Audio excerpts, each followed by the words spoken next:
Welcome back. This week, we'll talk about what geopolitical conflicts can do to the stock market, how long and how much it can dip. In addition to that, we will cover some ERs and provide some zones. According to media outlets, because of Russia trying to take over Ukraine, we all went through a tough week, especially us, since I know we both have Roblox. Yup, no thanks to Nancy's alert. Before we start, what are some ads for you this week? I opened some McDonald's and JPM this week. A few weeks ago, we mentioned that McDonald's around 250 is not a bad zone to open, and JPM because I'm following the general direction of rate hikes, which will benefit banking, and JPM not only has commercial, but also has some investment banking. Oh, interesting. I added some Roblox and Shopify to average down, mainly because the stock prices dropped more than 20% and have fallen into the price point that I like, and some short-term Palantir calls as well.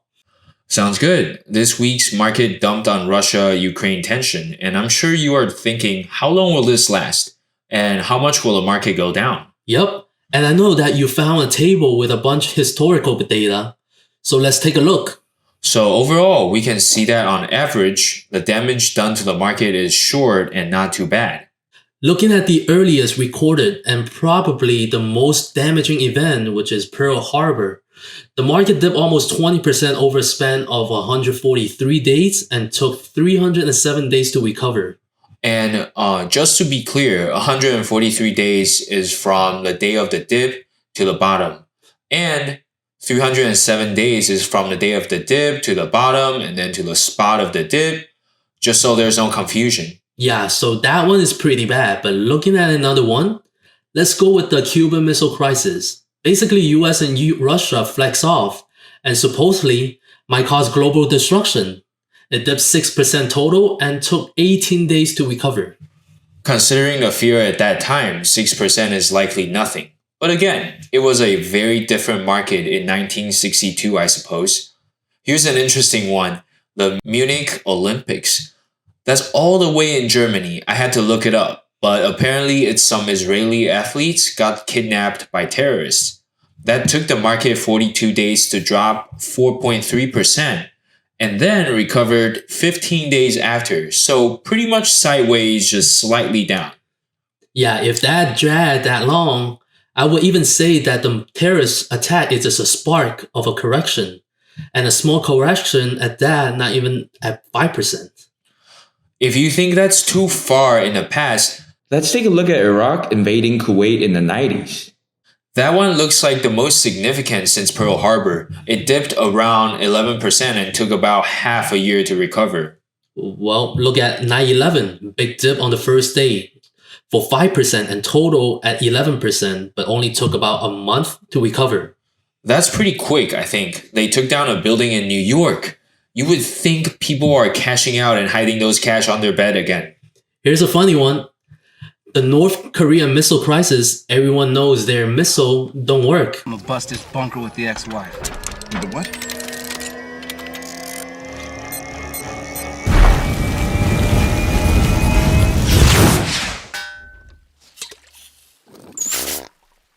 Hammer tech? So total drop 1.5%, which makes sense. That is pretty funny. I don't think people actually cared. But here's one that is similar and we can expect similar results from Russia-Ukraine tension. The Saudi Aramco drone strike on the oil processing facility that caused disruption in world oil supplies. Because of that, Saudi reduced the daily oil production by 5.7 million barrels, which is about 5% of global daily production. That caused the market to dip 4% and took 41 days to recover. So from this list, we can see that geopolitical events won't cause the market to dip too much over mid and long term. And short term is actually more tied to the economic fundamentals at the time. The average to the bottom of the dip is about 20 days with 4.6% total drawdown. And the total recovery time is about 43 days. So back to this Russia-Ukraine thing. What do you think will happen to the market? Well, Biden was convinced on Friday afternoon that Russia will invade. So if there is war, the commodity and energy prices will spike. So Brent oil probably will hit over 100. So in other words, if you're holding energy or oil stocks, you should be sitting nice. Another one that will spike is wheat. Ukraine produces a lot of wheat. If wheat prices go up, agricultural products prices will rise. Also, will it affect the supply chain? Yep, it will make global supply chain worse. So these are the direct impact. And from those direct impact of oil, wheat, and supply chain, forget about lowering inflation, it will get worse. Oh man, that means Fed has to hike the rates harder and reduce balance sheet faster to control the inflation. And that will definitely increase the chances of S&P dipping more. I think we need to be more careful for sure, but I don't think reducing inflation and suppressing the financial market are the same thing. The Fed is trying to control inflation, yes, but in such a way that market can digest, at least not too aggressively. And point is definitely not to hurt the market. Considering there's a lot of money from the middle class in the financial markets, such as funds, stocks, and bonds, if the Fed mishandle the inflation situation causing market collapse, there will be political consequences that no one can bear. I agree. If you look at the past few major market corrections, the Fed, even though they didn't explicitly say it, they more or less use certain tools to carry the market. Whether it increases liquidity or say something to spark the market, like Trump used to do it over Twitter every other day back when he was in the office. Wow, man, I miss those times. Yes, the government will usually do something if the market is shitting too hard. Need Biden to open his account more often though. Anyway, stock markets pull back will always happen. So we need to focus on where are the levels that it could go to, not whether it will happen. Oh, definitely. If we look at S&P, it has to hold the prior low at around 4,222. And if that can't hold, it will be testing 3,900 to 4,000 level. And if 3,900 can't hold, GG, we free falling. But as long as we can hold 3,900, we should be all good. All right.